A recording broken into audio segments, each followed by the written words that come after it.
The lights in Station Epsilon 7's cantina flickered with the usual power surges that came with deep space trading posts. Smoke from various alien substances drifted through the air, mixing scents that would make most humans sick, but created the perfect atmosphere for beings from dozens of different worlds. The cantina buzzed with conversation in languages that sounded like everything from musical chimes to grinding metal. At a corner table sat Szeth Kar, his massive frame hunched over a drink that glowed blue in the dim light. His species, the Vorthak, were known throughout the galaxy as fierce warriors. Standing nearly 8 feet tall with thick armored skin and 4 arms, they had built their reputation on conquest and honor in battle. But Szeth Kar looked different from the proud warriors his kind usually produced. His left arm had been replaced with crude metal and wires. Where his left eye should have been, a red mechanical device blinked and whirred as it focused. Deep scars ran across his face and neck, telling stories of battles that had pushed him to the very edge of death. Other patrons in the cantina gave him space, sensing something dangerous about the old warrior even in his quiet state. Near the center of the room, a group of younger aliens had gathered around several tables pushed together. They wore the bright uniforms of various military academies and spoke loudly about their training and future plans for glory. Their voices carried easily across the cantina, full of the confidence that came from never having faced real combat. The UR-Celani fleet will expand into the Outer Rim systems within 5 years, declared Vexmore, a sleek reptilian creature with silver scales that caught the light as he gestured. Those human colonies won't even know what hit them. Their technology is so primitive compared to ours. His companions laughed and agreed. A young Krex officer with multiple eyes spread across his broad head nodded enthusiastically. My instructors say humans have only been in space for 300 years. We've been conquering worlds for 3,000. It would be like adults fighting children. I heard their ships are made mostly of metal and simple electronics, added a female Vorthak cadet, her forearms moving as she spoke. No quantum shielding, no plasma cores, no neural interface systems. They still use projectile weapons in some cases. Projectile weapons, can you imagine? The group burst into laughter again. Several other patrons turned to look at them, some with amusement, others with annoyance at the noise. But Szeth Kar's reaction was different. His mandibles clicked together slowly, creating a sound that his species made when they found something darkly funny. The mechanical eye whirred as it focused on the young aliens. Primitive, he repeated quietly, his voice carrying despite its low volume. The words seemed to hang in the air. The young officers noticed the interruption and turned toward his table. Vexmore's scales shifted to a more aggressive pattern. Did you say something, old one? Szeth Kar took another sip of his drink before responding. You called humans primitive. It brought back memories. Memories of what? Asked the young Vorthak female, her tone suggesting she expected another war story from an aging veteran trying to impress youngsters. Of the last time someone said those exact words. Szeth Kar's mechanical eye focused on each of them in turn. It was Admiral Korvthak of the 7th Fleet, right before he ordered the assault on human space, right before the siege of Kepler 442b. Several aliens at nearby tables stopped their conversations. The name of that battle was known throughout the galaxy, though the details were often kept classified. It had been one of the bloodiest conflicts in recent history, and very few who had participated ever spoke about it openly. You were at Kepler 442b? The Krex officer's multiple eyes widened. That was 15 years ago. The report said it was a complete victory for our forces.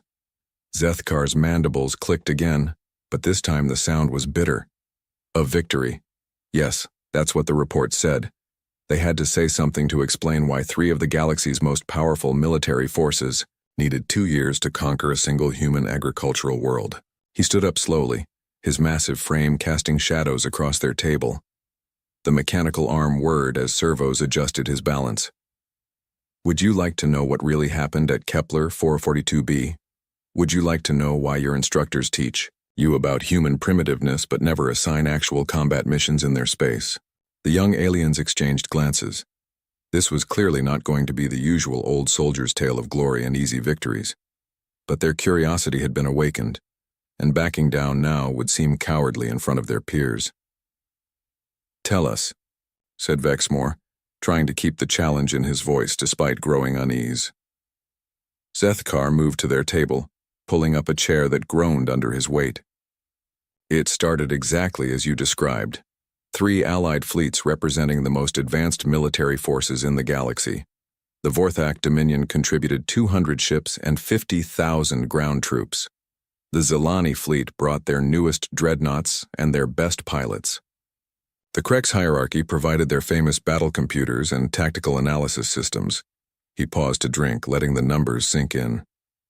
"Our target was a human colony world with a population of 8 million, mostly farmers, engineers, and their families. Their military presence consisted of a small orbital defense platform and maybe a dozen patrol ships.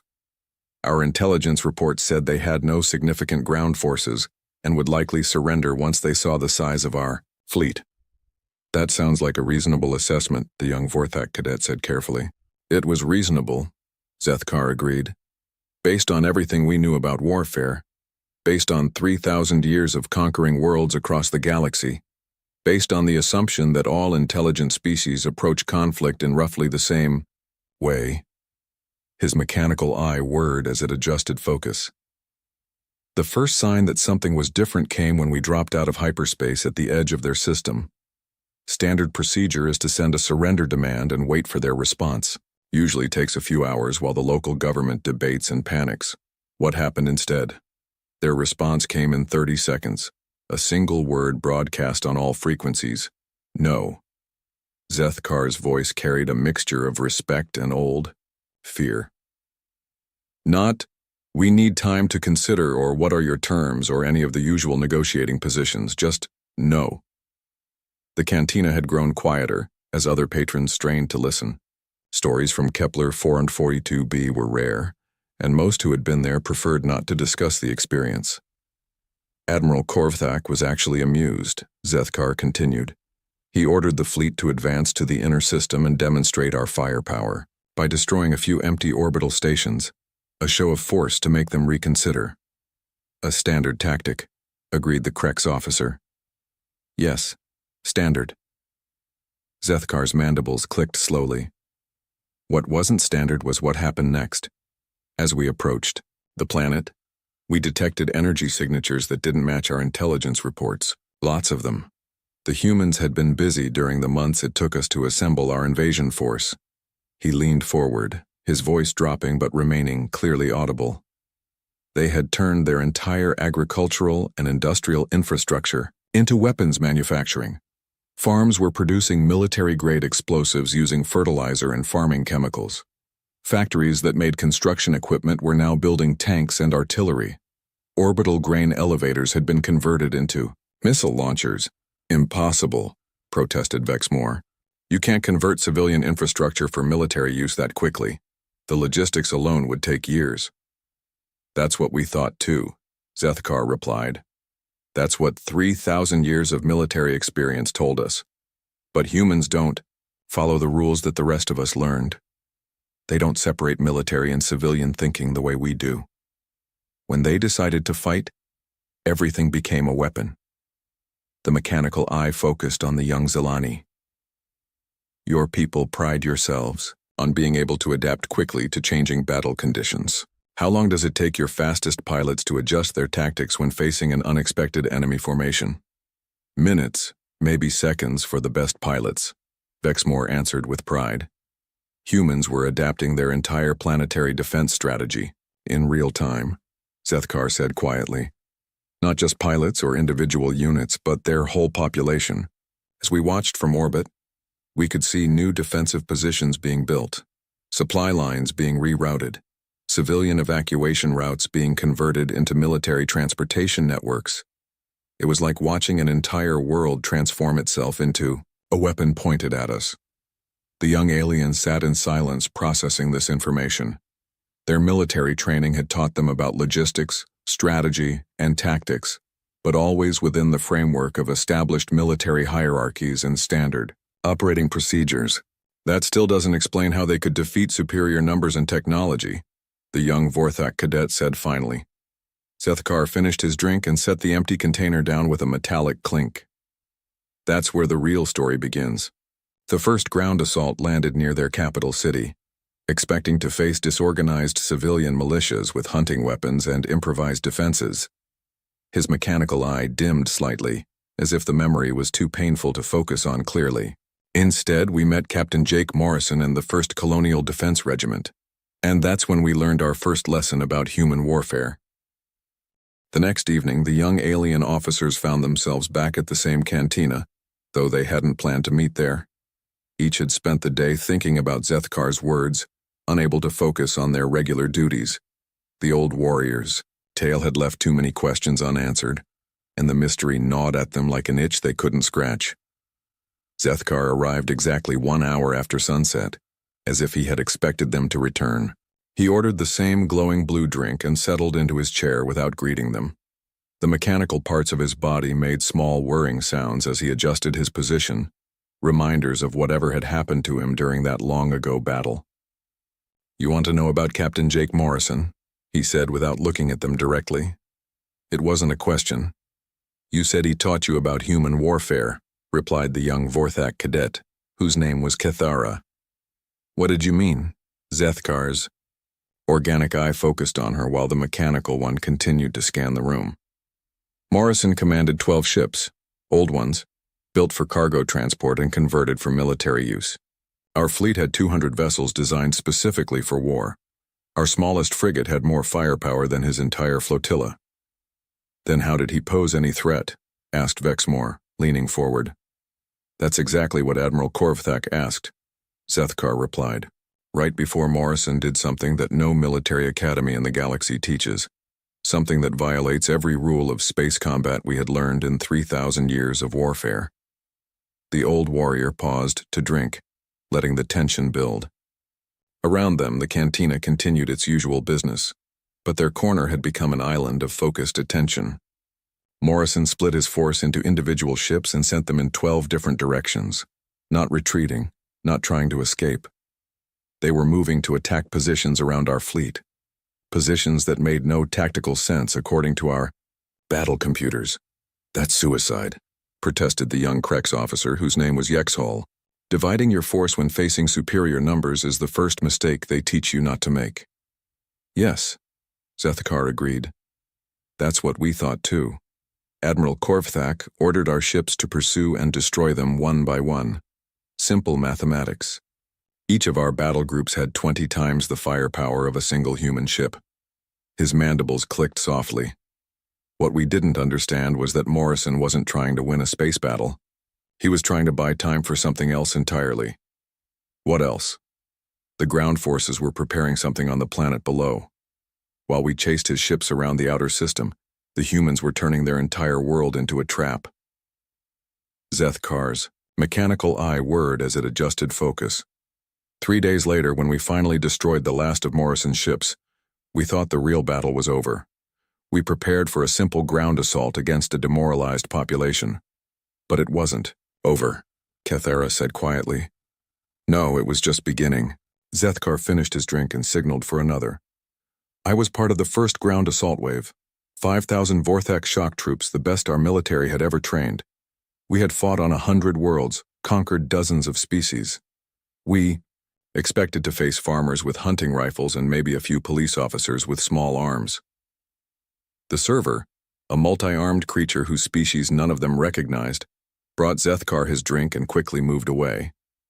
Even aliens who had never heard the full story seemed to sense that something dark was about to be shared. The landing zone was a valley about 50 kilometers from their capital city. Our intelligence said it was agricultural land, mostly grain, farms with some livestock. Perfect for establishing a forward base before advancing on the main population centers.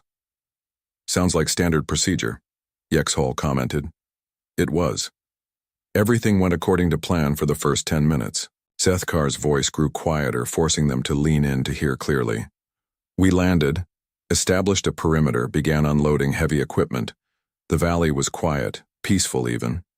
Green fields stretching in every direction, a few farm buildings, In the distance, no sign of enemy forces. Then what happened? The ground exploded. The words hung in the air like a physical weight. Zethkar stared at his drink, the mechanical eye whirring constantly as if trying to process memories that still didn't make sense. Not just in one place, everywhere. The entire valley had been turned into one massive booby trap. Every field, every building, every piece of equipment the humans had left behind was rigged to explode. But it wasn't random destruction.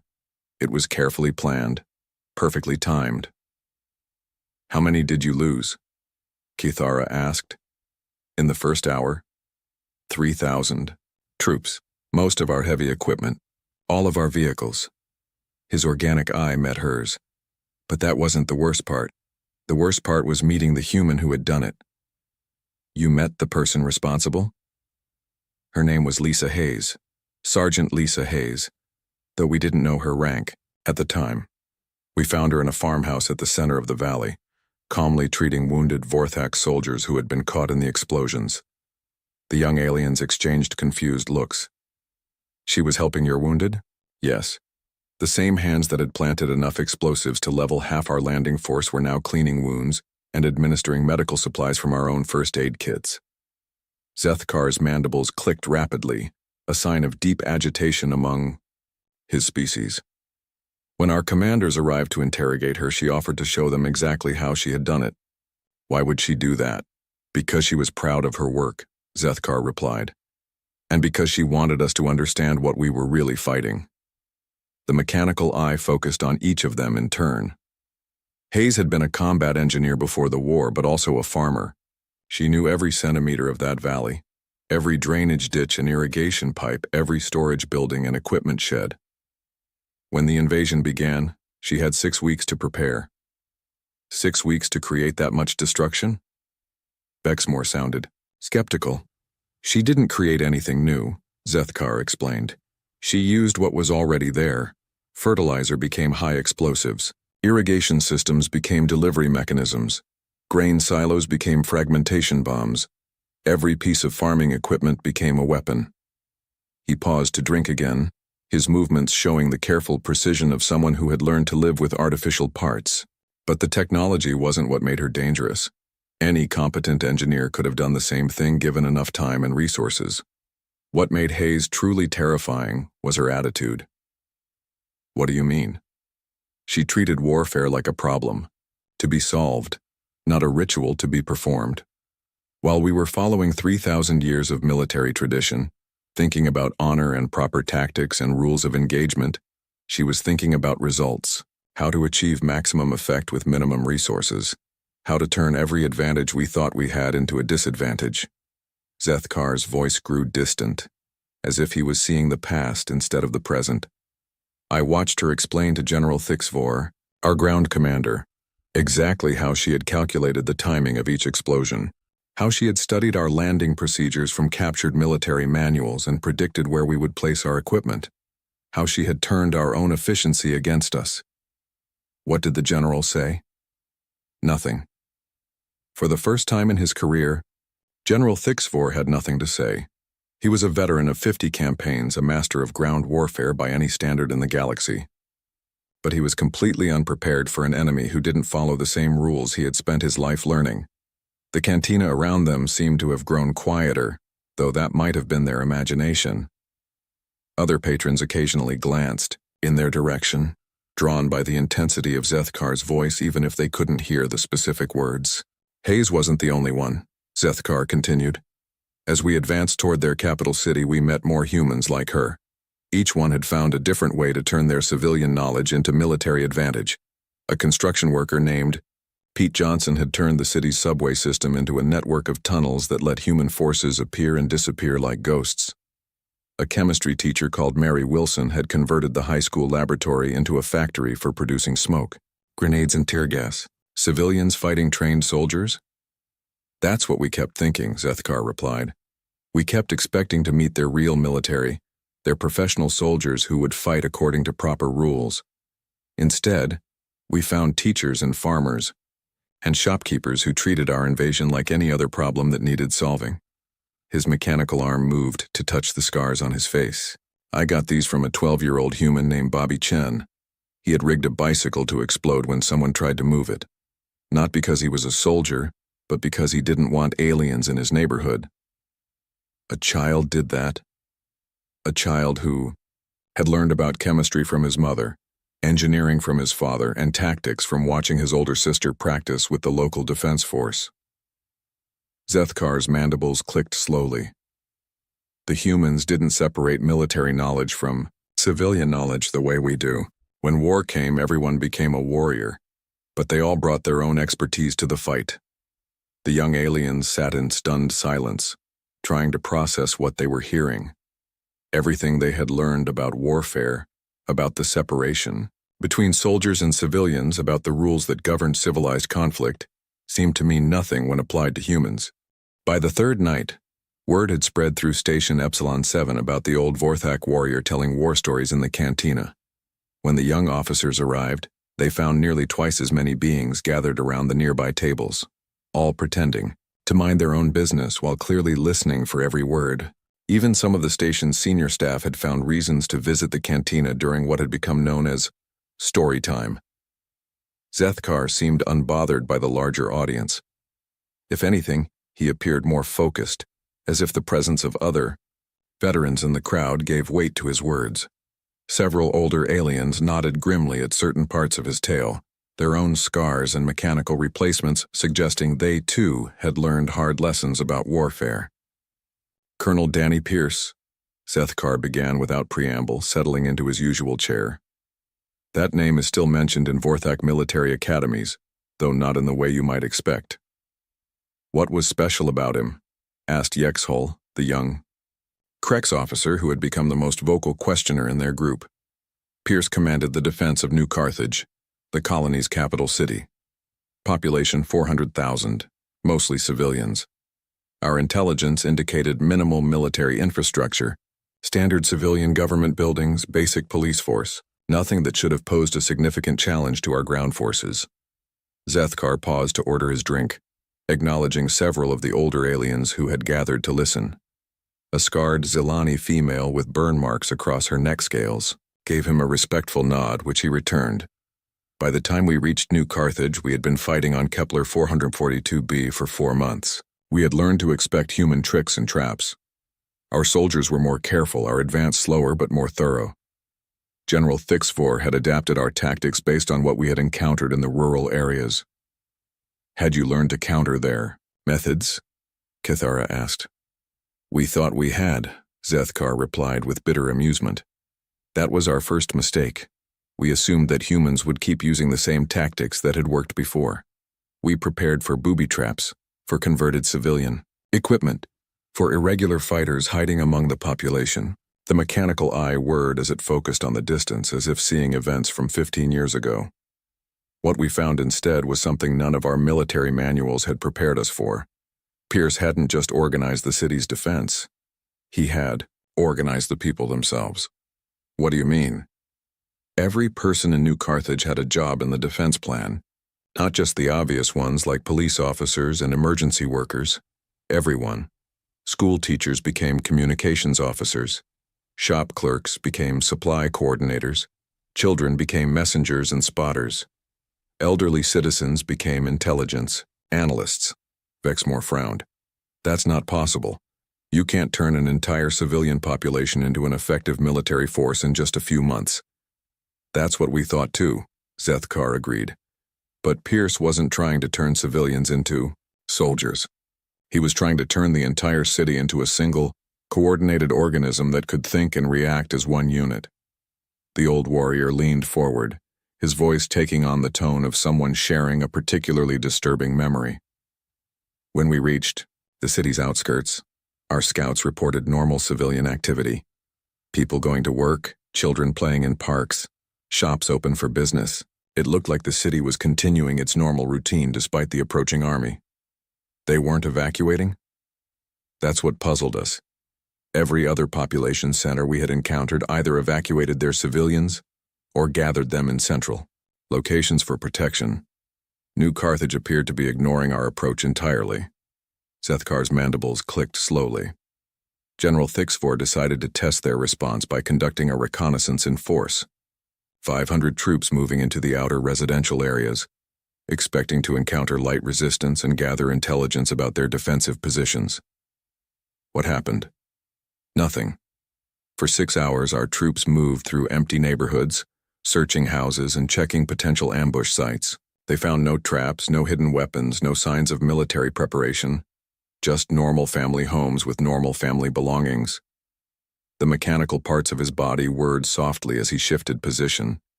Then, at exactly noon local time, every human in the city disappeared. The young aliens exchanged puzzled looks.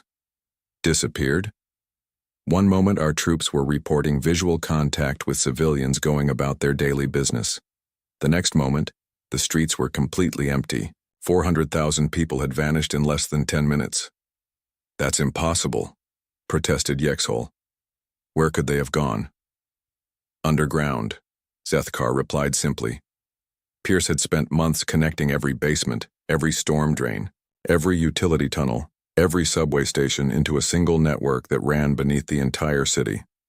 When the signal came, the entire population moved into this underground system and effectively disappeared from our sensors. He paused to drink, letting the implications sink in.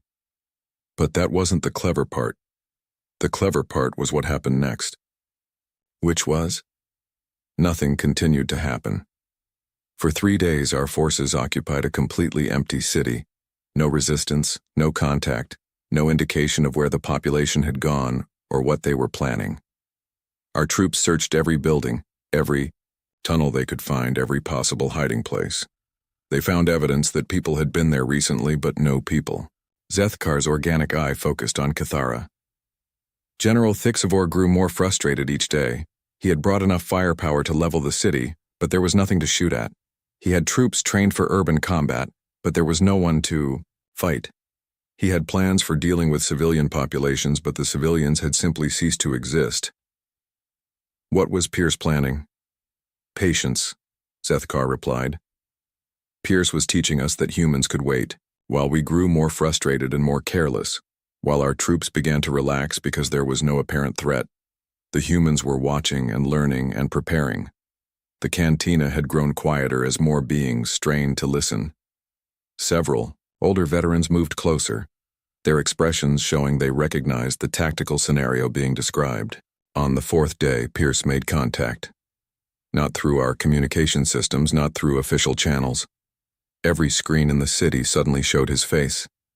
Every speaker began broadcasting his voice. The power grid, the water system, the traffic control network, everything connected to the city's infrastructure had been turned into a communication system. What did he say? He offered to negotiate, Zethkar said with dark amusement. General Thixfor was furious.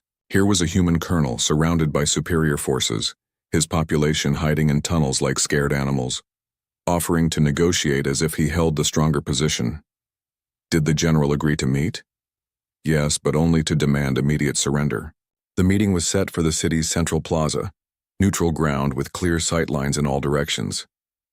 Thixfor brought a full company of guards and enough firepower to handle any treachery. Zethkar's mechanical eye dimmed slightly. Pierce came alone. Alone? One human, walking across an open plaza toward 500 armed Vortex soldiers. No weapons, no armor, no backup that we could detect. He looked like exactly what he was supposed to be. A defeated commander coming to surrender his forces. The old warrior's voice grew quieter. That's when we learned the most important lesson about human warfare.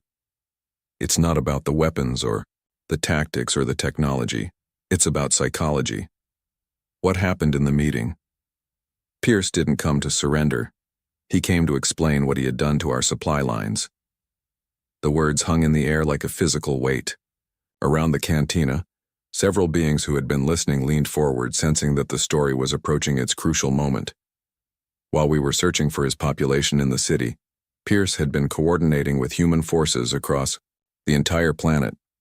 Every supply convoy that had tried to reach us, every communication relay that connected us to the fleet, every piece of equipment we had landed outside the city. All of it had been systematically destroyed or captured. How? Remember, we weren't just fighting the people of New Carthage. We were fighting every human on Kepler 442b, and they were all connected through networks we didn't even know existed. While our attention was focused on the empty city, the humans had been dismantling our entire ground operation piece by piece. Zethkar's mandibles clicked rapidly. Pierce showed General Thixfor a tablet computer with real-time updates from across the planet. Our casualties, our supply losses, our communication failures, everything our own command staff was trying to hide from us, Pierce knew in detail. Then what? Then Pierce made his offer. He would allow our forces to withdraw from the planet, peacefully, with full honors and no pursuit. In exchange, we would acknowledge that the invasion had failed and agree to formal peace negotiations. What did your general say? Thixfor laughed. Even surrounded and cut off from supplies, we still had enough firepower to level the city and everyone in it. Pierce was one human making demands of an army that had conquered dozens of worlds. Pierce had done something that no military mind in the galaxy had ever conceived of. While we were busy following our traditional approaches to warfare, thinking about territory and supplies and tactical posé, by the fourth night, the cantina had been unofficially reserved for Zethkar's story. The station's manager, a practical being who understood profit, had quietly moved other entertainment to different venues and increased the drink prices. Nobody complained. Stories like this were rare enough that beings traveled between systems just to hear first-hand accounts of the human wars. Zethkar arrived to find nearly 100 aliens gathered in the space, representing dozens of species from across the galaxy. Military officers sat beside traders and diplomats. Veterans who had fought in other conflicts listened alongside young beings who had never seen combat. All united by curiosity about the species that had changed how the galaxy thought about warfare. The war ended 3 days after Protocol Omega. Zethkar began, his voice carrying easily across the quiet room. Not because one side defeated the other, but because none of us understood what we were fighting anymore. He settled into his chair, the mechanical parts of his body making their usual soft sounds. The three fleets were too busy fighting each other to continue the invasion. The Vorthak Dominion recalled its forces to deal with what looked like betrayal by their allies. The Zelani fleet withdrew to protect their territory from Vorthak retaliation. The Krex hierarchy declared the entire operation a failure and blamed both other species for poor planning. So the humans won by default? Asked a new voice. A middle-aged Krex female had joined the regular group of young officers, her multiple eyes showing the careful attention of someone with actual combat experience. That's what we told ourselves, Zethkar replied. It was easier than admitting the truth. Which was that we had been outfought by what we considered a primitive species. That our 3,000 years of military experience meant nothing against enemies who didn't follow the rules we had spent centuries perfecting. Zethkar's organic eye focused on the Krex female. You're Commander Hexara, aren't you? 3rd Battle Group, Krex Hierarchy. You were there. I was a junior tactical officer then, she confirmed. I've spent the last 15 years trying to understand what went wrong. Then you know what I'm about to tell them, Zethkar said with grim recognition. About the real cost of fighting humans. He turned back to address the entire room. The immediate casualties were manageable. Each fleet lost perhaps 10% of its ships during the confusion of Protocol Omega. Repairs could be made. Equipment could be replaced. What couldn't be fixed was the damage to our understanding of warfare itself. How do you mean? Asked Vexmore, who had become quieter with each night's revelations. Every military doctrine we had developed was based on certain assumptions that enemies would behave rationally according to their best interests, that civilian and military functions were separate, that superior technology and numbers would eventually triumph, that warfare followed predictable patterns that could be studied and countered. Zethkar's mandibles clicked slowly. Humans broke every one of those assumptions. But you still had superior forces, protested Cathara. Even after the fleet separated, each one alone was still larger than anything humans could field. True, Zethkar agreed, but size doesn't matter when you're afraid to use your forces. Afraid? Think about what Pierce had accomplished. Using nothing but psychology and careful observation, he had turned 3 Allied fleets into enemies. If he could do that to military forces, what could he do to civilian populations? To trade networks? To diplomatic relationships that had taken centuries to build? The mechanical eye whirred as it scanned the crowd. The war officially ended, with a peace treaty signed on neutral ground, very formal, very proper, with all the traditional diplomatic language. But the real negotiation happened during a prisoner exchange. What prisoner exchange? I was captured during the final assault on New Carthage, Zethkar explained matter-of-factly, along with about 200 other soldiers from all 3 fleets. We expected to be held in standard military detention until the end of hostilities. That's not what happened. The humans didn't have standard military detention facilities. They had farming communities, manufacturing centers, research stations, all converted for wartime use but still fundamentally civilian in nature. So they did what humans do.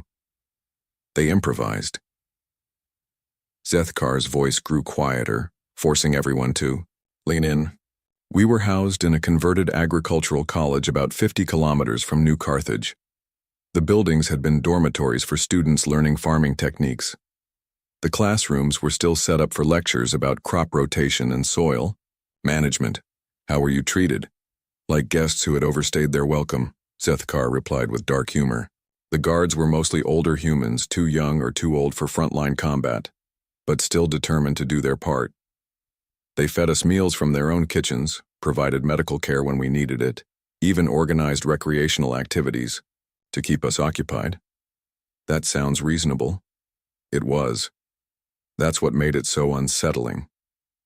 His mechanical arm moved to touch the scars on his face. I kept waiting for interrogations, for demands for military intelligence, for some sign that they saw us as enemies to be exploited.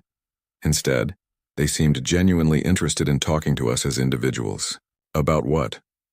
Everything except military matters. Our homeworlds, our families, our reasons for joining the military, cultural differences between our species, philosophy and art and music. One guard, an elderly human named Ben Cooper, spent hours teaching prisoners from different species how to play something called chess. Zethkar paused, his expression showing the confusion that still lingered 15 years later. Cooper had lost his left leg during the orbital bombardment phase of the invasion. His grandson had been killed in one of the early ground assaults. By every standard of warfare I understood, he should have hated us personally. But he didn't. He treated us like house guests he was trying to entertain. He showed us pictures of his family, told us stories about human history, asked thoughtful questions about our own cultures. He seemed genuinely curious about what made us different from humans. The cantina had grown so quiet that the hum of life support systems seemed loud. Everyone present was trying to process the idea of enemies treating each other with such casual courtesy. One day I asked him why. Zethkar continued. Why show kindness to beings who had invaded his world and killed his family? His answer haunts me still. What did he say? He said, we don't fight because we hate what's in front of us. We fight because we love what's behind us. Zethkar's mandibles clicked slowly. I asked him to explain what that meant. And Cooper told me that humans don't see warfare as a competition between enemies. They see it as a protection of everything they value. Their families, their way of life, their freedom to make their own choices. When those things are threatened, they fight with everything they have. But once the threat is removed, the anger disappears too. Commander Hexara nodded slowly. That's why they were so effective. They weren't fighting for conquest or glory or resources. They were fighting for survival itself. Exactly, Zethkar agreed. And that gave them a psychological advantage we never understood until it was too late. A Vorthak warrior fights for honor and expects his enemies to do the same. A Zelani pilot fights for territory and advancement. A Krek soldier fights because orders and logic demand it. What do humans fight for? Everything, Zethkar replied simply. Their children's future, their parents' safety, their right to exist, as they choose. When you threaten those things, you're not just fighting their military. You're fighting their entire civilization, and every individual in it becomes a potential weapon. Is that why the peace negotiations were successful? Asked a young Zilani officer who had been listening from the back of the room. The negotiations succeeded because we finally understood what we were really facing, Zethkar said. Not a primitive species that could be conquered through superior firepower, but a civilization that had turned adaptability and determination into art forms. What were the terms of the peace? Mutual recognition of territorial boundaries, trade agreements that benefited all parties, cultural exchange programs to prevent future misunderstandings, standard diplomatic language that could have been copied from 100 other treaties. Zethkar's organic eye focused on the distance, but there were also unofficial understandings, agreements that were never written down, but were clearly communicated during private conversations between military leaders, such as that human space would be left alone, that any future conflicts would be resolved through negotiation rather than force, that the three fleets would share intelligence about human capabilities to prevent other species from making the same mistakes we had made. And everyone agreed to this. Everyone was terrified not to agree, Zethkar said bluntly.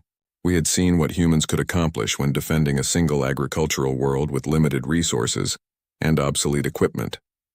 The thought of facing their entire civilization with time to prepare and access to their full industrial capacity was nightmare fuel for military planners across the galaxy. He stood up slowly, his mechanical parts whirring.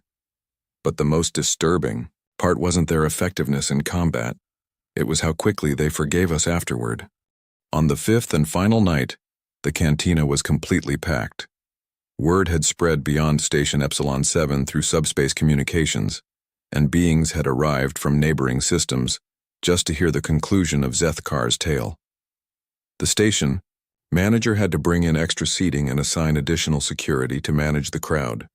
Representatives from major galactic powers sat beside independent traders and mercenaries.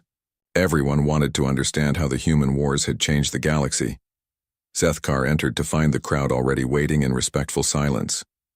His usual table had been reserved, with the best acoustics in the room so everyone could hear clearly. As he settled into his chair and ordered his drink, the quiet was so complete that the soft whirring of his mechanical parts seemed loud. 15 years, he began without preamble. 15 years since the Treaty of Kepler Station officially ended what historians now call the First Human War. 15 years to understand what we had encountered and what it meant for the future. He paused to look around the room, his organic eye meeting the gazes of beings from dozens of species. Some of you were there. Some of you have only heard rumors. All of you are here because you need to know what we learned. What did you learn? Asked Commander Hexara, who had become an unofficial spokesperson for the crowd's questions. That we had been living in a galaxy where we thought we understood the rules of power, Zethkar replied. Military strength, technological advancement, economic resources, territorial control. These were the factors that determined which species dominated and which ones submitted. Then humans appeared and made all of our calculations meaningless.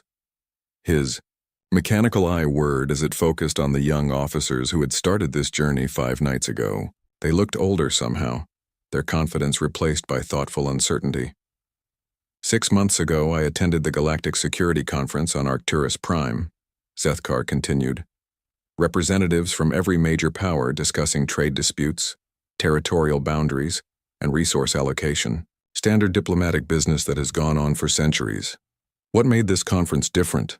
Asked Vexmore, whose aggressive scales had remained neutral-colored throughout the week's revelations. The human representative, Zethkar said, simply. Ambassador Claire Stevens. The same Stevens from the war? The same Stevens who had been Colonel Stevens during the defense of Kepler 442b. The officer who designed the strategy that cost us thousands of lives and ultimately forced us to the negotiating table. His mandibles clicked slowly. She was sitting across from beings whose soldiers she had killed, whose fleets she had helped defeat, whose military doctrines she had proven obsolete. How did the other representatives react? With the kind of respect usually reserved for natural disasters, Zethkar replied with dark humor. Stevens wasn't just a diplomat. She was a living reminder of what humans could accomplish when pressed to their limits. He took a sip of his drink, the pause allowing the tension to build. The conference was supposed to address the Rigel sector, dispute between the Vorthak Dominion and the Zelani Federation. Both sides had been positioning fleets and making threats for months. War seemed inevitable. What was the human position on the dispute? That's what made Stevens so dangerous, Zethkar explained. She didn't take a position. Instead, she asked questions, simple, reasonable questions that exposed the flaws in everyone's arguments. What kind of questions? Why were both sides willing to spend enormous resources fighting over systems that were barely profitable to maintain? Had either side calculated the actual costs of military occupation versus the benefits of negotiated trade agreements? Were the disputed territories really worth the lives that would be lost fighting for them? Zethkar's organic eye focused on a scarred Zelani veteran near the front of the crowd. Admiral Korvthek, you were the Zelani representative. Tell them what happened when Stevens finished asking her questions. The Zelani admiral, whose neck showed the same kind of burn scars that marked many veterans of the human wars, spoke reluctantly. The entire dispute suddenly seemed pointless. Both sides were preparing to fight over territory that would cost more to hold than it was worth. Stevens hadn't argued for any particular solution. She had just made us think about what we were actually trying to accomplish, and within 3 days we had negotiated a resource-sharing agreement that gave both sides access to the disputed systems without requiring military occupation, the admiral continued. It was more profitable for everyone involved and eliminated the risk of casualties entirely. That's not unusual for diplomatic conferences, protested a young Krex officer from the back of the room. It's not unusual for humans, Zethkar corrected. What was unusual was seeing the same innovative thinking that made them so dangerous in warfare applied to peaceful problem-solving. Stevens approached the dispute the same way she had approached our invasion, by ignoring conventional wisdom and focusing on results. Is that why human space has become so influential? Asked Cathara. Partially, Zethkar agreed. But the real change is how other species now approach conflicts involving humans. Everyone remembers what happened the last time someone underestimated them. His mechanical arm moved to gesture at the crowd. Look around this room. How many of you serve in militaries that have added human warfare studies to their training programs? Nearly half the beings in the cantina raised hands or equivalent appendages. The percentage was higher among the obvious military personnel. How many of your governments have established formal diplomatic relationships with humanity since the war? This time, almost everyone responded positively. How many of you personally have served alongside human advisors or observers during military exercises? About a third of the crowd indicated they had such experience. That's the real legacy of Kepler 442b, Zethkar explained. Not the casualties or the territorial changes, but the fundamental shift in how the galaxy approaches conflict resolution. Everyone wants to understand how humans think, because everyone is terrified of facing them unprepared. Are humans really that dangerous? Asked a voice from the middle of the crowd. That's the wrong question, Zethkar replied. The right question is, are humans really that different from what we thought we understood about warfare? He stood, up slowly, his mechanical parts creating their familiar sounds. During the war, we kept expecting humans to behave like other species we had conquered.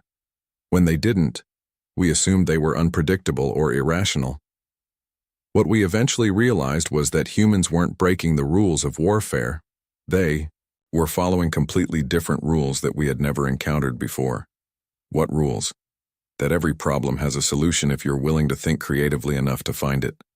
That conventional approaches are just starting points, not limitations. That the resources available to you include everything around you, not just the equipment designated for military use.